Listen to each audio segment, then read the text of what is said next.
चिकाटी म्हणजे कोणतेही काम सातत्याने करणे. कठीण प्रसंगी हार न मानता प्रयत्न करत राहणे हे चिकाटीचे लक्षण आहे. चिकाटीमुळे यशाची दारे उघडतात. अभ्यास करताना अडचणी आल्या तरी चिकाटीने पुढे जायचे. अपयशानंतरही प्रयत्न करणे म्हणजे चिकाटी. पाण्याच्या थेंबाने दगड झिजतो ही चिकाटीचीच ताकद.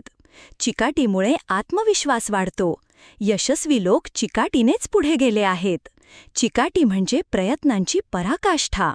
चिकाटी म्हणजे हार न मानता प्रयत्न करत राहणे. ती यशाच्या दाराजवळ नेणारी शक्ती आहे. अपयश आले तरी प्रयत्न करणे हेच चिकाटीचे लक्षण आहे. चिकाटीच्या जोरावर अनेकांनी यश मिळवले आहे. वेळ लागला तरी प्रयत्न थांबवायचे नसतात. चिकाटी असलेले विद्यार्थी नेहमी पुढे जातात. म्हणून चिकाटी म्हणजे यशाकडे नेणारी वाट.